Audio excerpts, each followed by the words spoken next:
नमस्कार, मैं हूं संदीप चौधरी। आज सीधा सवाल में मैं बात करने वाला हूं इंसाफ की, उस इंसाफ की जिसके बारे में ये कहावत मशहूर है, इंसाफ के घर में देर है अंधेर नहीं। लेकिन इसकी एक पलट तस्वीर भी है, justice delayed is justice denied. इतना लंबा इंतजार करना पड़ जाए कि इंसाफ ही बेईमानी हो जाए, ये भी हम होते देखते हैं और देखते आए हैं। बात होगी बिल्किस बानो की भी, गुजरात दंगों की, महिलाओं के आन बान शान और उनके सम्मान की भी, और विशुद्ध राजनीति की। आज सुप्रीम कोर्ट ने बिल्किस बानो जो केस था, और वो केस क्या था वो मैं आपको बताने वाला हूं, उसमें 11 जो दोषी थे जिन्हें रिहा कर दिया गया था 15 अगस्त 2022 को, सजा माफी कर दी गई थी कि जी 14 साल बिता लिए जेल में, अब बहुत हो गया, अब इनको रिहा किया जा सकता है इनके अच्छे बर्ताव के चलते। वो आदेश रद्द कर दिया सुप्रीम कोर्ट ने। 2 हफ्तों के भीतर इन 11 आरोपियों को फिर से दोजख में जाना होगा, जेल की सलाखों के पीछे जाना होगा। लेकिन इसके बारे में बात करूं उससे पहले आपको 22 साल पीछे लिए चलता हूं। 3 मार्च 2022 की एक काली रात, गुजरात दंगे हो रहे थे। बिल्किस बानो और उनका परिवार अपने गांव को छोड़कर पास के गांव के खेतों में जाकर छिप गया। लेकिन जो वहशी दरिंदे इंसानियत को शर्मसार और तार तार करने वाले जो पिशाच थे, वहां भी पीछा नहीं छोड़ा। धर दबोचा बिल्किस बानो को, गैंग रेप किया गया बिल्किस बानो के साथ। उसके परिवार के 7 सदस्यों को मौत के घाट उतार दिया गया। उसमें बिल्किस की 3 साल की एक बेटी भी थी। 11 लोगों ने गैंग रेप किया बिल्किस बानो का। बिल्किस बानो उस वक्त गर्भवती थी। समझ सकते हैं, जब पागलपन, दरिंदगी आदमी के जहन पर, मस्तिष्क में चढ़ती है तो कैसा हैवान हो जाता है, कैसा शैतान बन जाता है इंसान। तो जो ये 11 आरोपी थे, राधेश्याम शाह, जसवंत भाई, गोविंद भाई, शैलेश भट्ट, विपिन चंद्र जोशी, केसर भाई वोहानिया, प्रदीप मोढ़िया, बाका भाई वोहानिया, राजू भाई सोनी, मितेश भट्ट, रमेश चंदाना, सबके नाम के साथ भाई लगा हुआ है, ये तरीका है गुजरात में। और बिल्किस इन सबको अपना भाई मानती थी। ये कोई ऐसे नहीं अनजान अपरिचित लोग नहीं थे। उसके बाद सिलसिला शुरू हुआ इंसाफ पाने का। पुलिस ने कुछ नहीं सुनी, एक नहीं सुनी बिल्किस बानो की। सीबीआई के पास गई, नेशनल ह्यूमन राइट्स कमीशन गई। आखिरकार 2004 में 11 आरोपी गिरफ्तार किए गए। उसके बाद 6 दिसंबर, उससे पहले बल्कि मैं कहूं 6 दिसंबर 2003 को यह केस सीबीआई में ट्रांसफर हुआ, क्योंकि राष्ट्रीय मानवाधिकार आयोग तक पहुंच गई थी। फिर अगस्त 2004 में यह केस बॉम्बे ट्रांसफर कर दिया गया। उस वक्त मुंबई को बॉम्बे ही कहा जाता था कि गुजरात में निष्पक्ष जांच नहीं हो पाएगी। 21 जनवरी 2008 को 11 दोषियों को उम्र कैद की सजा सुनाई गई। और फिर जैसा मैंने आपको बताया 2022 में 15 अगस्त के दिन जब देश आजादी मना रहा था, तो इन दोषियों को भी सजा माफी के तहत रिहा कर दिया गया और बाकायदा गाजे बाजे के साथ फूलों की मालाएं पहनाई गई, जयकारे लगाए गए। लड्डू बांटे गए, मिठाइयां खिलाई गई, तिलक किया गया, मानो देश का, समाज का बड़ा मान सम्मान बढ़ाकर आए हैं ये 11 के 11 दोषी। अब सुप्रीम कोर्ट की 2 जजों की बेंच, बीवी नागरत्ना और उज्जवल भुयन, जस्टिस सुप्रीम कोर्ट के, उन्होंने कहा नथिंग डूइंग, यह फैसला ही गलत था, यह कानून के साथ खिलवाड़ किया गया, गलत जानकारी देकर सुप्रीम कोर्ट से रिलीफ ली गई। The remission was obtained by fraud and suppression of facts. The Gujarat government had no jurisdiction to entertain the application of remission of the convicts in the Bilkis Bano case. अख्तियार ही नहीं था, अधिकार ही नहीं था गुजरात सरकार के पास कि इनकी सजा माफी कर दी जाए, और गलत जानकारी देकर सुप्रीम कोर्ट से 13 मई 2022 को एक फैसला सुनवाया गया। सुप्रीम कोर्ट को बताया ही नहीं गया, हाई कोर्ट ने पहले ही सजा माफी की अर्जी खारिज कर दी है, और उसके बाद इतनी तेजी से एक सिलसिला चला। ये 2021-22 की बात है। कमेटियां बनाई गई, इसको जेल एडवाइजरी कमेटी भी कहते हैं, और इसमें 4 सोशल वर्कर्स होने थे। सोशल वर्कर्स, सामाजिक कार्यकर्ता। उनमें कौन कौन थे? पवन सोनी, सरदार सिंह बारिया पटेल और विनीताबेन लेले। इनको सोशल वर्कर के तौर पर इस कमेटी में रखा गया जिसने सजा माफी की। ये तीनों ही बीजेपी के सदस्य थे। इसके अलावा विधानसभा के 2 सदस्य तो पहले ही थे। तो सत्तारूढ़ बीजेपी पार्टी के लोगों की बहुतायत थी उस कमेटी में जिसे सजा माफी पर फैसला देना था। सुप्रीम कोर्ट ने क्या कहा, अब आगे सुनिए। दोषियों की सजा माफी की अर्जी पर विचार करना गुजरात सरकार के अधिकार क्षेत्र में ही नहीं, और किसी भी समाज की, किसी भी धर्म पंथ की बात हो, मानने वाली महिला हो, सम्मान की हकदार है। 22 साल लग गए। बिल्किस बानो पर क्या बीती होगी 15 अगस्त 2022 को, जब ये 11 दोषी बाहर आजाद हवा में घूमते दिखाई दिए। ससम्मान गाजे बाजे के साथ उनका स्वागत किया गया। अदालत से धोखाधड़ी का खेल हुआ, फैक्ट्स छिपाए गए, हाई कोर्ट की टिप्पणियां हमारे सामने नहीं रखी गई। यह फैसला तो महाराष्ट्र सरकार को लेना था क्योंकि सजा महाराष्ट्र में सुनाई गई थी। अब इसमें भी एक पेंच है। ये जो सजा माफी है ना, ये भी एक माकूल जरिया बन गया है। कानून में एक कहावत है, show me the man and I will show you the law. वो हम कहते फिरते हैं, be you ever so high the law is above you. आप कितने भी बड़े क्यों ना हो, कितने भी रसूखदार ओहदे पर क्यों ना हो, कितने भी अमीर क्यों ना हो, कानून आपसे ऊपर है। लेकिन कानून का इस्तेमाल आदमी की शक्ल, उसका ओहदा देखकर भी होता आया है। यह भी एक कड़वी हकीकत है। और सजा माफी की मैं बात कर रहा था, 1992 का कानून था गुजरात सरकार का। उसमें यह था कि आपने 14 साल बिता लिए, आपका बर्ताव अच्छा है तो आपको आगे सजा माफी की जा सकती है। ताउम्र आपको उम्र कैद की सजा है तो जेल में रहने की जरूरत नहीं था। यह कानून बिल्कुल था, लेकिन इसमें कोई कैटेगराइजेशन नहीं थी कि कितना हीनस, कितना संगीन जुर्म, अपराध किया है आपने और उसमें भी सजा माफी हो सकती है या नहीं। और गुजरात सरकार ने ही 2014 में एक नया कानून वो लेकर आए जिसमें साफ लिखा था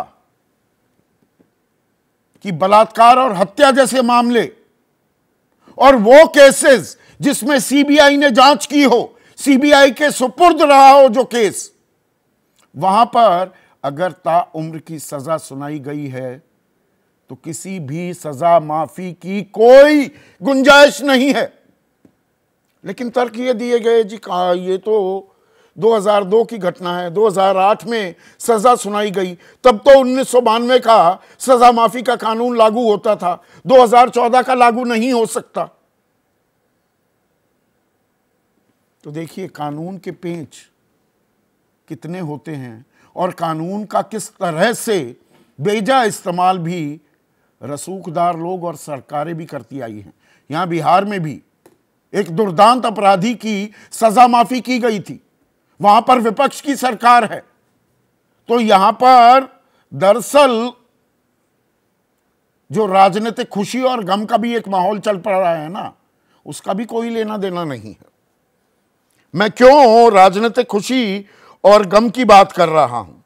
क्योंकि बीजेपी की तरफ से कोई प्रतिक्रिया नहीं आ रही है। चुनाव सर पर हैं, आदिवासी एंगल भी इसमें फिट हो जाता है। तो इस मामले में एक अजीबोगरीब चुप्पी है बीजेपी के खेमे में। जबकि अगर मैं विपक्ष की बात करूं, प्रियंका गांधी कहती है न्याय की जीत है, आदेश से बीजेपी की महिला विरोधी नीतियों पर पड़ा हुआ पर्दा हट गया है। राहुल गांधी भी कह रहे हैं चुनावी फायदे के लिए न्याय की हत्या की प्रवृत्ति लोकतांत्रिक व्यवस्था के लिए खतरनाक है। सुप्रीम कोर्ट के फैसले ने एक बार फिर देश को बता दिया अपराधियों का संरक्षक कौन है। असदुद्दीन ओवैसी कह रहे हैं बिल्किस के रेप, उनकी बेटी मां और दूसरी महिलाओं की हत्या में बीजेपी सरकार ने अपराधियों का साथ दिया। बीजेपी सरकार को बिल्किस बानो से माफी मांगनी चाहिए। और संरक्षक है जी सुप्रीम कोर्ट। अब पूरा विपक्ष ताल ठोक रहा है। यहां यह बताना भी जरूरी हो जाता है कि सुप्रीम कोर्ट 370 पर फैसला देता है कि यह सही तरीके से हटाया गया, उसकी तस्दीक कर देता है। ईडी के पास जो अधिकार क्षेत्र हैं उनको फिर से अंडरलाइन करता है कि कहीं भी जा सकती है, कुछ भी कर सकती है ईडी। या सीएए एनआरसी का मामला हो, एक नहीं लंबी फेहरिस्त है। तब यही विपक्ष पूरी की पूरी व्यवस्था पर भी सवाल उठाता है। लेकिन बात आज महिलाओं की भी होगी, आधी आबादी की, उनके सम्मान की। ऐसे में आज का सीधा सवाल, बिल्किस बानो केस, इंसाफ के घर देर अंधेर नहीं। और सुप्रीम कोर्ट का फैसला कहीं खुशी कहीं गम में बदला। चर्चा में मेरे साथ एनडीए की तरफ से सत्ता पक्ष जो है, एलजेपी रामविलास पासवान गुट के नेशनल वाइस प्रेसिडेंट और मुख्य प्रवक्ता और सुप्रीम कोर्ट में लॉयर भी हैं, एके वाजपेयी। कांग्रेस की राष्ट्रीय प्रवक्ता, महिला विंग की अध्यक्ष भी बन गई हैं, Alka Lamba. One of the finest police officers we've had in the country, Uttar Pradesh के डीजीपी रह चुके हैं, विक्रम सिंह। सुप्रीम कोर्ट में वकील Sanjay Chadda. One of the finest public prosecutors the country's had, Ujjwal Nikam. और साथ ही साथ आईबी में स्पेशल डायरेक्टर रह चुके हैं यशोवर्धन झा आजाद, वो भी चर्चा में जुड़ेंगे। उज्जवल निकम, किस तरह से आप देखते हैं इस फैसले को? सजा माफी को रद्द कर दिया सुप्रीम कोर्ट ने, 2 हफ्ते में वापस जेल जाने का आदेश, और यहां तक कहा गया कि सुप्रीम कोर्ट को गुमराह किया गया, भ्रामक तथ्य सामने पेश किए गए, और जो अधिकार क्षेत्र ही नहीं था उसका बेजा इस्तेमाल गुजरात सरकार ने किया। देखिए, ये एक ऐतिहासिक फैसला है। ऐतिहासिक इसलिए है कि जहां तक मैंने जुडिशियल हिस्ट्री देखी है, वहां पहली बार यह हुआ है कि सुप्रीम कोर्ट ने सिर्फ सजा का चेंज नहीं किया, तो जो रेमिशन दिया था आरोपी को, अभियुक्त को, 12 अभियुक्तों को, वो पूरे तरह से रेमिशन गलत दिया गया है। और जो गुजरात सरकार ने उनको छूटने का जो आदेश दिया था, उसको रद्द कर दिया है। आपको याद होगा कि ये 11 मुलजिमों को बॉम्बे हाई कोर्ट में, जो मुकदमा बॉम्बे हाई कोर्ट के पास चला, वहां इनको आजीवन कारावास की सजा फरमाई थी। लेकिन आजीवन कारावास जेल में रहने के बदले उनको गुजरात सरकार ने माफी दी थी। आपको पता है कि 2002 की ये घटना है, लेकिन उसके बाद 2 साल के बाद सुप्रीम कोर्ट ने हर कोई टोटल मुलजिम को 50 लाख का जुर्माना भी ऑर्डर किया था। और सुप्रीम कोर्ट ने पूरे दोनों फैसले को, जो रिमिशन का फैसला था, उसको गलत रखा, और जो बॉम्बे हाईकोर्ट का जजमेंट था, 311 अभियुक्तों को आजीवन कारावास की सजा है, इसे मुझे लगता है कि बरकरार रखा है। और इसीलिए वही 12 अभियुक्तों को कोर्ट ने, 11 आरोपियों को, अभियुक्त को सुप्रीम कोर्ट ने कहा है कि उन्होंने सरेंडर होना चाहिए। पर मुझे उज्जवल निकम जी एक बात अभी तक समझ नहीं आ रही। जब सुप्रीम कोर्ट कहता है कि रेमिशन was obtained by fraud and suppression of facts, supreme court के सामने गलत तथ्य भी पेश किए जा सकते हैं। यह खबर भी छिपाई जा सकती है कि हाई कोर्ट ने अर्जी को खारिज कर दिया है। राधेश्याम नाम का जो एक दोषी सुप्रीम कोर्ट में गया था, जी 15 साल मेरे पूरे हो गए, और सुप्रीम कोर्ट ने 13 मई 2022 को यह कहा था कि the Gujarat government would be the appropriate government to decide on remission on the convicts based on the 1992 policy। मतलब कानून के साथ ऐसा गड़बड़ झाला भी किया जा सकता है तथ्यों को पेश करने में। देखिए, तथ्य को गलत तरह से पेश किया गया है, ये तो बात बिल्कुल साफ अभी सुप्रीम कोर्ट के जजमेंट से पता चलता है। लेकिन जिस प्रकार तथ्यों को गलत किया है, उस वक्त गुजरात सरकार के वकील अभियुक्तों को, प्रोसिक्यूटर साहब ने क्या किया, एक अहम सवाल है। उन्होंने ये बात कोर्ट के सामने क्यों नहीं रखी, इसका कोई जवाब नहीं है। और मुझे लगता है कि सुप्रीम कोर्ट ये जब अभी पूरी इसकी तरह से सुनवाई होगी, तो लगता है कि तथ्यों को गलत तरह से रखना, तथ्यों को छुपाना, ये एक संगीन मामला है। उसके लिए सुप्रीम कोर्ट अभी क्या कानूनी कार्रवाई करती है, ये देखना पड़ेगा। और सुप्रीम कोर्ट ने, उज्जवल जी, एक और चीज पूछी कि गुजरात सरकार ने कोई रिव्यू पिटिशन, पुनर्विचार याचिका दाखिल क्यों नहीं की। 13 मई 2022 को अगर कोई फैसला दे भी दिया सुप्रीम कोर्ट ने, तो मतलब सीधे शब्दों में मैं पूछूं, और कार्यक्रम का नाम ही सीधा सवाल है, यह व्यवस्था की मिली भगत भी होती है। Show me the man and I will show you the law.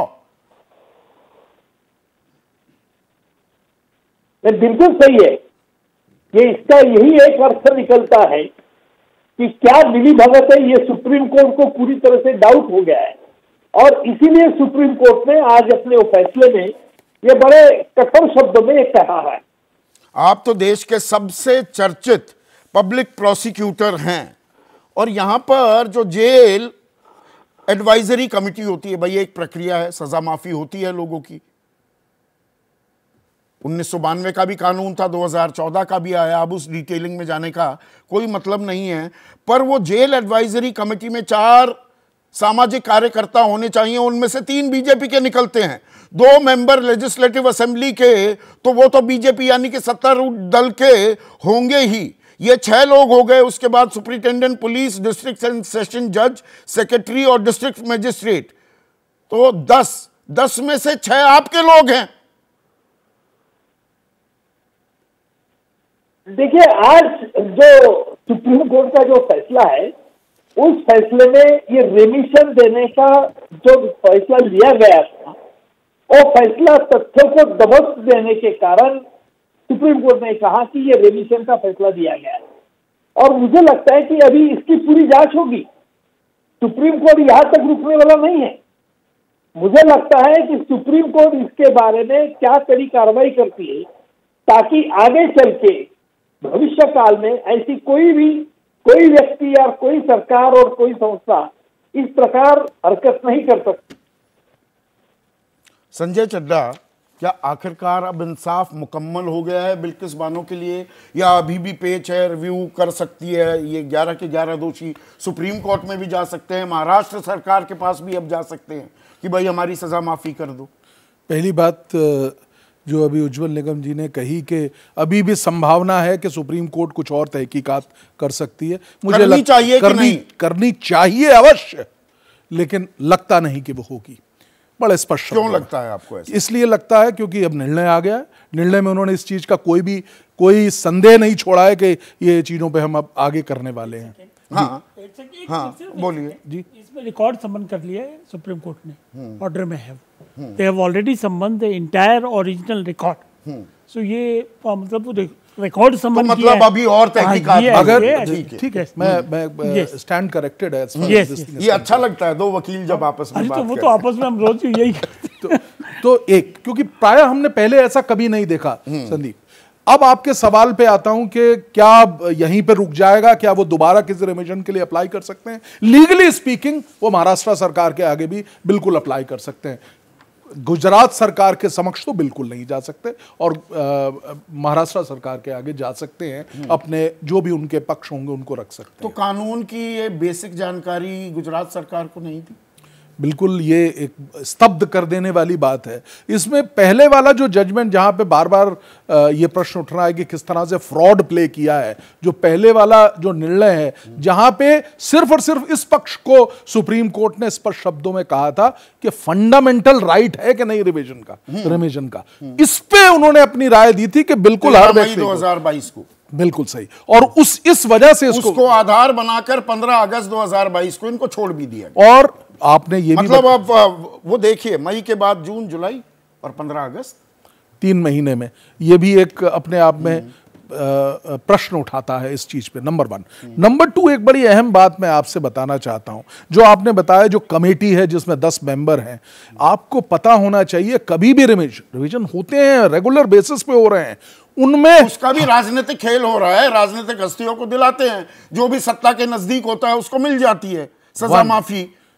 जोर जिसके पास ताकत है, जो पैरोकारी कर सकता है, जो पुश कर सकता है, उसको मिलती है। 5.5 लाख लोग जो जेलों में बंद पड़े हुए हैं, उनमें से 11,000 से ज्यादा लोग ऐसे हैं, और वो 10वीं पास भी नहीं है ज्यादातर। 5 साल हो गए जेल से बाहर नहीं आए, फैसला नहीं आया। ये मालूम नहीं कि 1 साल की सजा होनी थी कि 2, 5 साल हो गए, उससे ज्यादा। सीरीज ऑफ जजमेंट्स हैं, हुसैनारा खातून, रुदल शाह, तमाम जजमेंट्स हैं जहां पे लोग जेल में सड़ रहे हैं, पड़े हुए। उनकी जो मियाद है, अभी ट्रायल खत्म नहीं हुआ, उनकी अधिकतम सजा जितनी हो सकती है वो भी खत्म हो चुका है पीरियड। हाँ। ये सब पड़ा हुआ, ये तो सबको मालूम है। 1 साल से ज्यादा बिना किसी फैसले के 1 लाख से ज्यादा लोग बंद हैं जेल में, जिनका जो वेट कर रहे हैं कि फैसला आएगा, और उनके पास तथ्य, उनके पास ताकत नहीं है कि वो दे सके, बेल बॉन्ड भर सके। उनके पास लोग नहीं है, सक्षमता नहीं है कि वो बेल बॉन्ड दे सके, और उनको अंदर रहना पड़ रहा है। इसका बर्डन सरकारों पे आ रहा है, हमारे एक्सचेकर पे आ रहा है। लाखों लोग, आपने 1 लाख की फिगर दी, वो 1 लाख लोगों का पूरा ख्याल रखा जा रहा है, मेडिकल रखा जा रहा है, सब कुछ रखा जा रहा है। वो क्यों ऐसा? AK वाजपेयी, ये मतलब इंसाफ का एक तमाशा भी बना, ये मानेंगे आप? आज सुप्रीम कोर्ट के फैसले के बाद क्या ये कह पाएंगे? नहीं, तमाशा कैसे बनाएगी? तो मतलब करेक्शन होता है, एरर्स होती हैं, इसीलिए 3 टायर सिस्टम बना हुआ है। डिस्ट्रिक्ट कोर्ट है, हाई कोर्ट है, सुप्रीम कोर्ट है। किस लिए बना है? कि अगर नीचे कोई किसी कारण से गलती हो गई, वो ऊपर की कोर्ट ठीक कर दे। हाई कोर्ट में कोई गलती हो गई, सुप्रीम कोर्ट ठीक कर दे। और ये पहली जिम्मेदारी है, अगर पुनर्विचार याचिका दाखिल करनी थी, वो गुजरात सरकार को करनी चाहिए थी। सरकार संरक्षक होती है एक नागरिक की। बिल्किस बानो के ऊपर ही छोड़ दिया कि तुम 22 साल से दौड़ रही हो और दौड़ो, हर दरवाजा खटखटाओ तभी मिलेगा इंसाफ। क्या हमारी व्यवस्था ये कह रही है? देखिए, कानूनी प्रक्रिया जो है वो प्रक्रिया रूल्स के हिसाब से चलती है। जैसा कानून में तोड़ा मरोड़ा भी जा सकता है। आप सुनने नहीं देते हो, गड़बड़ हो जाता है, वो तो फिर समझ ही नहीं आएगी ना। कानून को तोड़ा मरोड़ा नहीं जा सकता, इंटरप्रिटेशन होती है। अब इसमें सुनिए क्या है, रूल 376 है जेल मैनुअल का, जो सारे प्रिजनर्स को लागू होता है। और उसमें क्या बोला है? Prisoners shall be granted remission, shall भी वर्ड है, shall be granted remission for keeping peace and good behaviour in jail. So simple. 2014 की रमेशन पॉलिसी है गुजरात सरकार की, साफ उसमें लिखा हुआ है सीबीआई के पास केस हो, बलात्कार हत्या का मामला हो तो कोई सजा माफी का प्रावधान ही नहीं है। आप ही ने बाबू आपने जवाब दिया है कि ये जिस डेट की इंसिडेंट है जब कन्विक्शन हुई है उस तब ये भी फिर से वही बाल की खाल निकाली जा रही है वकालत में। और हम क्या करते हैं, हम लोग सिर्फ इंटरप्रिटेशन ही तो करते हैं। चड्ढा साहब बैठे हैं, उज्जवल निगम साहब भी बैठे हैं, इन्होंने बड़े बड़े केसों में कन्विक्शन कराई है। पॉइंट वो नहीं है। देखिए, इसको पॉलिटिकल कलर मत दीजिएगा प्लीज। पॉलिटिकल कलर ना दिया नहीं नहीं, बिल्कुल नहीं देना चाहिए। इसमें पॉलिटिकल कलर तो हो ही रहा है। बीजेपी आज बिल्कुल खामोश है। अरे खामोश है नहीं है, ये प्योरली लीगल क्वेश्चन है कि रेमिशन should be given on what ground, please. दूसरा जो सीरियस मामला है वो ये है कि एक राधे श्याम जो मुलजिम है इसमें, उसने रिप्रेजेंट किया सुप्रीम कोर्ट को and he has taken a direction और उसी को आधार बनाकर गुजरात सरकार ने सजा माफी कर दी 11 लोगों की। एक सेकंड सुनो ना, समझ में आ रहा है मुझे? नहीं आ रहा, जल्दी में नहीं आएगा, जल्दी में नहीं आएगा। हमारे साथी भी समझ लेंगे, बड़ी क्लियरली समझ लेंगे। सुप्रीम कोर्ट में रिट पिटीशन फाइल करी राधे श्याम ने और मिस रिप्रेजेंटेशन ऑफ फैक्ट की वजह से डायरेक्शन ले ली to reconsider the remission order. Gujarat misrepresentation नहीं, फ्रॉड का ये सुप्रीम कोर्ट ने फ्रॉड वर्ड यूज किया on the basis of fraud. और अब दूसरी बात सुप्रीम कोर्ट ने कही, वो इंपॉर्टेंट है समझना, उसने कहा कि भाई गुजरात सरकार को जुरिस्डिक्शन नहीं है because the matter was tried at Maharashtra, so Maharashtra jail authorities can decide. Gujarat सरकार के कानून विद इतना बड़ा डिपार्टमेंट होता है, उनको ये बेसिक सी जानकारी नहीं थी। किसको? गुजरात सरकार के वकीलों को, पूरे लॉ डिपार्टमेंट को। उसका जवाब दो। सब बैठे हुए वकील सब सरकारों को भी रिप्रेजेंट करते हैं, हम भी रिप्रेजेंट करते हैं। जो बाबू फाइलें लेके आता है ना वो ब्रीफ करता है। ये तो एडवोकेट साहब की चतुराई होती है कि वो अपने हिसाब से अरे एक की चतुराई हो सकती है, बाकी क्या पूरा महकमा है। इसमें सीधा मामला ये है कि महिला सम्मान के साथ गड़बड़ हुई है, नंबर 1, और उसके लिए उनको लाइफ इम्प्रिजनमेंट मिली है बकायदा 11 कन्विक्शन। गाजे बाजे के साथ उनको ससम्मान उस पे आई है मिठाइयां खिलाकर, फूलमालाएं पहनाकर स्वागत किया गया 15 अगस्त 2022 को। ये सदैव इसको कंडेम नहीं, इसको जितने कड़े से कड़े शब्दों में निंदा करनी चाहिए वो करनी चाहिए। इसमें हम बिल्कुल आपके साथ हैं और समाज के साथ हैं। इसमें तो बिल्किस बानो को और उन जैसी प्रताड़ित महिलाओं को ठेंगा दिखाया जा रहा है ना कि कर लो क्या करोगे, निकल आए हम। नहीं, तो नहीं वो नहीं है। एक और पीड़ा देखो उसकी, किसी ने कोई कंपनसेशन तक नहीं दिया है। 22 साल लड़ाई लड़ी उस महिला ने और हीनियस क्राइम रेप वाला, कैसे कैसे वकील वॉलंटरी भी आए कई लोग, लेकिन उसके बावजूद भी उसे कहीं कोई किसी तरह की कोई चलिए कम से कम आपने अपनी संवेदना भी जाहिर की है। अलका लांबा, जब ये राजनीति की बात आती है, अब सुप्रीम कोर्ट न्याय इंसाफ की संरक्षक हो गई, बिल्किस बानो को उसका हक मिल गया। सुप्रीम कोर्ट राम मंदिर हो, 370 हो, सीएए हो, ईडी का मामला हो, उस पर फैसले सुनाता है तो आप सवाल उठाती हैं। इसका राजनीतिकरण कर रही हैं आप इस मामले का, जो बेहद संवेदनशील इशू है। संदीप जी, ये पहला मामला है कि सुप्रीम कोर्ट को बीच में आना पड़ा। मणिपुर में पुलिस थाने से घसीटकर आदिवासी महिलाओं को सामूहिक बलात्कार हुआ। डबल इंजन की सरकार खामोश रही। सुप्रीम कोर्ट को फटकार लगाकर कहना पड़ा कार्रवाई करो, नहीं तो मैं हस्तक्षेप करूंगा। पहला मामला। आ जाइए हरियाणा में। ब्रजभूषण शरण भाजपा का सांसद, गंभीर यौन उत्पीड़न के आरोपों में चार्जशीट है। किसके कहने पर एफआईआर हुई? सुप्रीम कोर्ट के कहने पर एफआईआर हुई। आज भी ब्रजभूषण शरण की गिरफ्तारी नहीं है।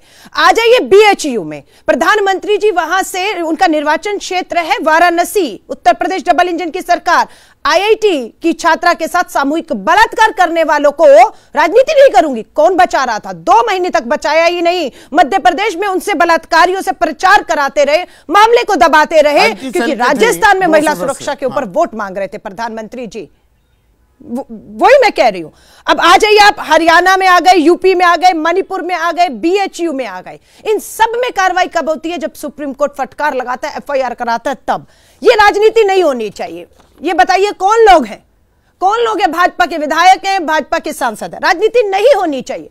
बिल्किस बानो के 11 सामूहिक बलात्कारी हत्यारों को बीएचपी, विश्व हिंदू परिषद, भाजपा के विधायक, भाजपा के सांसद जूम करेंगे, मंच पर बिठाते हैं, चुनाव प्रचार प्रसार करवाते हैं कि बेल हुई, अब हमारे अपनी कम्युनिटी का वोट दिलवाइए। अब मैं आपसे फिर कह रही हूं, राजनीति नहीं होनी चाहिए। देश की व्यवस्था में, न्यायिक व्यवस्था में वो आस्था कायम हुई है कि नहीं? मैं फिर कह रही हूं, मैं आधी आबादी की उन महिलाओं की बेटियों की बात कर रही हूं। जब बिल्किस बानो 22 साल पुराना केस, 21 साल की 5 महीने की गर्भवती को 11 लोग सामूहिक बलात्कार करते हैं और 15 अगस्त को बाहर आते हैं। उस 15 अगस्त 2022 को जब देश के प्रधानमंत्री आजादी का अमृत महोत्सव मना रहे थे और उसी 15 अगस्त 2022 को बिल्किस बानो के 11 बलात्कारी हत्यारों को रिहा किया जाता है, हाथ डाले जाते हैं, मिठाई खा लाई जाती है। यह राजनीति नहीं है। तो आप इनका ट्रेंड देख लीजिए। बलात्कारी भाजपा से बिल्कुल जुड़े हुए, भाजपा के विधायक और नेता, सांसद, इनको बचाने के लिए पूरी पार्टी, इन्हें बेल पर बाहर लाना ही नहीं, प्रचार करवाना। बिल्किस बानो के बलात्कारी हो या आपके अभी बीएचयू की बेटी के बलात्कारियों को प्रचार कोर करा रहा था। किस पार्टी से जुड़े हुए थे? कौन कार्रवाई नहीं होने दे रहा था? आज प्रधानमंत्री जी को देश से माफी मांगनी चाहिए या नहीं, ये प्रधानमंत्री जी तय करें। मणिपुर पे चुप, डबल इंजन की सरकार है।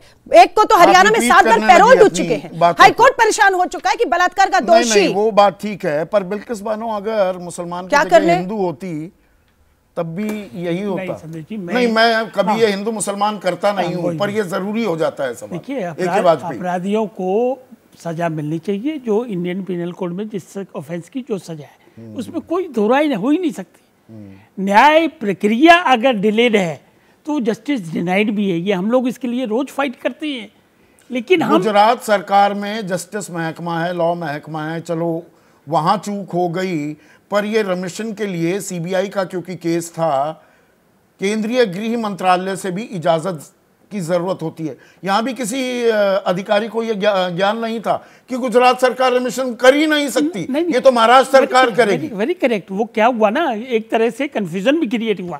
सुप्रीम कोर्ट, एक सेकंड इसको आगे क्लियर कर लेते करो।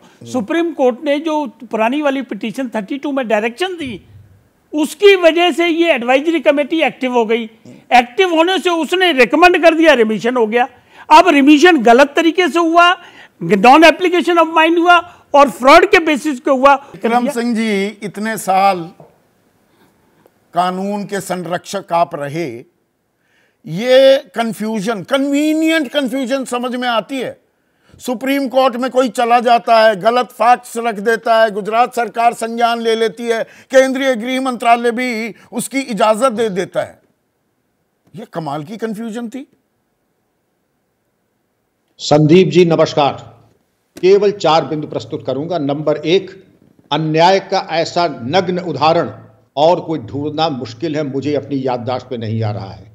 जिसको आप कंफ्यूजन कह रहे हैं वो दरअसल है आपराधिक षड्यंत्र, क्रिमिनल कॉन्स्पिरेसी। विद्वान अधिवक्ता बैठे हैं 120B। अगर सारे कंफ्यूजन में अंततोगत्वा एक ही पक्ष लाभान्वित हो रहा है और एक ही पक्ष पीड़ित हो रहा है तो वो कंफ्यूजन नहीं, वो कॉन्स्पिरेसी कही जाएगी। और इसके ऊपर मेरी प्रबल संस्तुति होगी, सीबीआई इन्वेस्टिगेशन हो और 30 दिन वर्किंग डेज के अंदर इसे मालूम पड़ जाए। ये तो बड़ा कन्वीनियंट है कि कह देना कि बाबू फाइल ले आया और हमने उसमें बाएतबार, जो पुलिस की भाषा है ऑन ट्रस्ट, बाएतबार हमने चिड़िया बैठा दी। ये चिड़िया बैठाने की तनख्वाह अफसरों को और जो लोग सत्तारूढ़ दल में बैठते हैं या जो कोई जिसने निर्णय लेना था प्रशासनिक, वो चिड़िया बैठाने बिना माइंड अप्लाई किए नहीं करता है। लीगल ओपिनियन लेनी चाहिए थी, अभिलेखों का अनुश्रवण करना चाहिए था, लीगल ओपिनियन के बाद माइंड अप्लाई करना चाहिए था। कंफ्यूजन की गुंजाइश ऐसे संवेदनशील प्रकरण में है तो इसका मतलब वो उस पद के योग्य ही नहीं है जिस पद पे बैठ करके उसने अपने कलम और अपने ओहदे का दुरुपयोग किया। संदीप जी, ये कहीं कंफ्यूजन नहीं है, ये सरासर एक पक्ष को लाभ पहुंचाने की नीयत से ये किया गया। फिर बेहयाई तो ये देखिए, उनका नागरिक अभिनंदन होता है, लड्डू खिलाए जाते हैं, माल्यार्पण होता है और एक चीज जो नहीं बताई गई कि ये अमुक बिरादरी के हैं, इनसे गलती हो ही नहीं सकती। ये तो मैं आज ही सुन रहा हूं कि किस जेनेटिक्स के या किस डीएनए के आधार पर या किस जेनेटिक स्टडी के या जेनेटिक इंजीनियरिंग के आधार पर कहा जा रहा है कि ये गलती कर ही नहीं सकते हैं, ये देवतुल्य हैं। वाह भाई वाह, ऐसा जघन्य अपराध और उसमें रेमिशन, इसके ऊपर तो संदीप जी ऐसे लोगों को तो जो कड़ी से कड़ी सजा होनी चाहिए। आज अच्छा है कि गैंग रेप के मुलजिमों को 20 साल की सजा या फांसी तक की सजा का प्राविधान भारतीय न्याय संहिता में प्रस्तावित है, लेकिन मैं उम्मीद करता हूं कि इसमें जो त्रुटि हुई है, जो प्रशासनिक अधिकारी जिन्होंने तथाकथित कंफ्यूजन के रहते एक पक्ष को लाभ पहुंचाया है, उनके ऊपर भी सजा होनी चाहिए, दंड निर्धारित होना चाहिए और दोष निर्धारित होना चाहिए। इस तरीके से संदीप जी शासन प्रशासन नहीं चल सकता है। और दोबारा अभिवादन अभिनंदन सुप्रीम कोर्ट का कि कम से कम उसने न्याय दिया है। बाकी हर जगह से निराशा के बाद बिल्किस बानो की क्या मनोदशा होगी ये हम सब समझ सकते हैं। और संदीप जी बात यहीं समाप्त नहीं हो जाती है, इस पे केस स्टडी होनी चाहिए। जिस तरीके से एक राय होकर के, जिसको कहते हैं एक राय होकर के क्रिमिनल कॉन्स्पिरेसी करते हुए उन्होंने एक पक्ष की मदद करने की नीयत से ये इस तरीके की ये कार्रवाई की है। मैं चाहूंगा संजय चड्ढा जी अपना अभिमत इस पर जरूर प्रस्तुत करें। आपने संजय चड्ढा जी को मौका नहीं दिया है, लेकिन ये आपराधिक षड्यंत्र है और इसके ऊपर कठोरतम कार्रवाई होनी ही चाहिए। यहां पर एक और चीज अंडरलाइन करने की जरूरत है विक्रम सिंह, ये कोई अनजान लोग नहीं थे। इन 11 शैतानों को, हैवानों को भाई, चाचा, भतीजा, ताऊ वो कहकर पुकारती थी। सब जानकार थे, बिल्किस बानो को जानते थे। संदीप जी, ये वो भेड़िए हैं जिन्होंने भेड़ का खाल ओढ़ रख करके थे। चाचा, ताऊ, भैया जो कुछ भी कहती थी, ये न सिर्फ पीठ में खंजर भोंकना, विश्वासघात की पराकाष्ठा, बल्कि भेड़िए जो थे अंदर से भेड़िए थे, बाहर उन्होंने मेमने की खाल ओढ़ ली थी। और जो उसके साथ बीती है, भगवान न करे किसी अन्य महिला को यह दुस्वप्न और इस भयावह स्थिति से जाना भी पड़े। लेकिन इससे नसीहत देश को और पूरी फ्रेटर्निटी को लेना चाहिए, लीगल फ्रेटर्निटी को, कि इस तरीके से एक राय होकर के षड्यंत्र के तहत एक पक्ष को लाभ पहुंचाने की नीयत से, ये कंफ्यूजन नहीं, सरासर एक राय होकर के आपराधिक षड्यंत्र है ये। यशोवर्धन झा आजाद एक वो कहते हैं ना कि we should be taking any topic to its logical conclusion. ये मामला लॉजिकल कंक्लूजन तक पहुंचेगा, ये दोषी फिर से जेल में जाएंगे, ये बात तो तय है। लेकिन ये पूरी व्यवस्था का जो षड्यंत्र था, जिस शब्द का इस्तेमाल किया अभी विक्रम सिंह ने, उसका पर्दाफाश होना भी तो जरूरी है। सुप्रीम कोर्ट भी बहुत बार हमने देखा, और पूरी जिम्मेदारी से मैं ये बात कह रहा हूं, ऐतिहासिक फैसले दे देती है, लेकिन कहां कहां चूक हुई उसकी जांच की बात कहीं अधर में लटक जाती है। वो तो नहीं होगा ना, या वो नहीं होना चाहिए इस मामले में। देखिए, एक बात तो स्पष्ट है संदीप जी कि कानून बिल्कुल अंधा है, जैसे चाहो तोड़ लो, मरोड़ लो। और जो स्टेट सरकारें आजकल कर रही हैं, उससे तो ये स्पष्ट है कि कानून वैसा ही चलेगा जैसा कि वो चाहते हैं। और अभी भी क्या इसका अंत, जो आप लॉजिकल कंक्लूजन की बात कह रहे हैं, वो महाराष्ट्र गवर्नमेंट को अधिकार है इसको करने का। उस समय भी अगर महाराष्ट्र गवर्नमेंट के पास ये मामला जाता, तो जिसकी सरकार रहती और जिस तरह की सरकार रहती, उसी तरह का फैसला होता। क्योंकि रेमिशन कमेटी में भी कैसे लोग रखे जाते हैं ये सबको मालूम है, जो पार्टी के क्लोज है। और अगर स्टेट एडवोकेट जनरल को ये नहीं मालूम कि किसका जुरिस्डिक्शन है, तो भगवान बचाए हमें इस प्रजातांत्रिक प्रणाली में। अब दूसरी बात यह है, जैसा कि आपने कहा, कि इस पे जिसकी जिम्मेवारी है उसको तो जरूर पकड़ना चाहिए। लेकिन हमने, आपने देखा है, सुप्रीम कोर्ट ने तो पुलिस रिफॉर्म्स के बारे में कितने बार प्रश्न किए, स्टेट गवर्नमेंट्स के बारे में कमिटी बनी, उसका वेरिफिकेशन हुआ, डांट लगाई, फटकार लगाई, चीफ सेक्रेटरीज और डीजीज को बुलाया, कुछ भी नहीं हुआ। इस प्रकरण में सबसे दुख की बात यह है कि जो मेन मुद्दा ये था कि रेमिशन ऐसे पापियों को कैसे मिल सकता है, क्योंकि नए कानून में सेंट्रल इसमें था भी। और नए कानून का ये छोटी सी इंटरप्शन कर रहा हूं यशोवर्धन आजाद जी, प्रधानमंत्री अभी हाल ही में राज्यों के डीजीज और आईजीज, डीआईजीज को संबोधित कर रहे थे, और नया कानून जो आ रहा है उसे लेकर उनकी स्पष्ट ताकीद थी, आदेश, निर्देश या नसीहत, कोई शब्द आप इस्तेमाल कर लीजिए, कि औरतों के लिए वो कहीं भी कभी भी घूम सकें, वैसा वातावरण सुनिश्चित किया जाए। और एक इधर बिल्किस बानो का भी केस है, बिल्कुल सही कहा आपने, बल्कि उन्होंने कहा कि डंडा और डेटा साथ साथ चलना चाहिए। विमेन सेफ्टी बिल्कुल टॉप प्रायोरिटी है और साइबर सिक्योरिटी भी प्रायोरिटी है। लेकिन दुख की बात यही है कि प्राइम मिनिस्टर जो 2014 से हर डीजीपी कॉन्फ्रेंस में जाते हैं और 2-2 दिन वहां लगाते हैं, ऐसा किसी प्राइम मिनिस्टर ने नहीं किया है। लेकिन प्रधानमंत्री जी के रहते भी पुलिस रिफॉर्म नहीं आया, पुलिस स्मार्ट बन नहीं सकी और उनके ही ब्यूरोक्रेट्स ने और उनके ही चीफ मिनिस्टर्स ने इसको रोक दिया और मॉडल पुलिस एक्ट भी नहीं बना है। तो ये दुर्भाग्य की बात है। ठीक है, हम अपने सिस्टम में बातें बहुत करते हैं, क्रियान्वयन नहीं करते। और ये क्या माकूल वक्त आ गया है कि supreme court it should walk the talk also, कि फ्रॉड हुआ है, तल्ख टिप्पणियां की हैं, जवाबदेही भी तय की है, लेकिन जिम्मेदारी भी तय करनी होगी।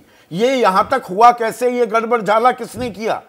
देखिए, अगर ये नहीं होगा, जैसा अभी हम लोग बात कर रहे हैं, अगर ये नहीं होगा, एक जिसे कहते हैं ना नजीर, अगर आज नहीं बनेगी तो वो लिमिट हम लोग क्रॉस कर देंगे। वो नजीर का बनना अति आवश्यक है। ये बनना इस पे कि क्यों ऐसा हुआ, कौन लोग इसके पीछे थे, उनके ऊपर सख्त कार्रवाई अगर होगी तभी एक नजीर बनेगी, और वो नजीर बनने के बाद ही एक मैसेज जाएगा जिससे कि आगे कभी कोई व्यक्ति इस तरह की चीजों को नहीं करेगा। तो यहां पर उज्जवल निकम जी, आखिरी सवाल, 40 सेकंड में जवाब चाहूंगा। जो बात अभी डीजीपी विक्रम सिंह भी कह रहे थे कि इस मामले में कहां किसने चूक की है, यह सीबीआई जांच का विषय होना चाहिए, 30 दिन की टाइम लिमिट बांध देनी चाहिए। क्या करना चाहिए? जिम्मेदारी तो तय हो ना, सिर्फ दोषियों को वापस जेल में डालने से क्या मामला खत्म हो जाता है? कृपया लाइन पर। फिर वापस सुप्रीम कोर्ट। मेरा सवाल यह है कि जिस राधेश्याम शख्स ने ये पूरी तरह से सुप्रीम कोर्ट से मिसरिप्रेजेंट फैक्ट्स करके रेमिशन का पिटीशन दर्ज किया, जिसके आधार पर सुप्रीम कोर्ट ने कार्रवाई की, उस राधेश्याम के खिलाफ क्यों सुप्रीम कोर्ट ने कड़ी आलोचना नहीं की? सुप्रीम कोर्ट ने उसके खिलाफ क्यों ऑब्जर्वेशन पास करके उसको डायरेक्ट फ्रॉड अगर करता है सुप्रीम कोर्ट के साथ, तो उसके साथ ऑफेंस रजिस्टर करने का सुप्रीम कोर्ट ने क्यों ऑर्डर पास किया? और यही सवाल मैं भी उठा रहा था कि सुप्रीम कोर्ट को वो आदेश भी जारी करना चाहिए। और राधेश्याम का जो जिक्र किया है, बिल्कुल वैलिड पॉइंट यहां पर उज्जवल निकम उठा रहे हैं। बात कर रहे थे बिल्किस बानो केस की। इंसाफ के घर में देर है, अंधेर नहीं, लेकिन देरी भी कई बार अंधेरा ही फैलाती है क्या? राहुल कुमार गया वासी हैं बिहार से। वो कहते हैं अपराधियों को किसका संरक्षण था, सरकार चुप क्यों है? और बिल्कुल इसका जवाब मिलना चाहिए। मिंटू उपाध्याय हैं, ये भी बिहार से ही हैं, गोपालगंज के हैं। वो कहते हैं देश की बेटी को वर्षों इंतजार करना पड़ा, कोर्ट में देरी क्यों? इंसाफ बीच में मिला भी मिंटू, फिर वो पटरी से उतरता भी दिखा। पटरी पर रहना होगा।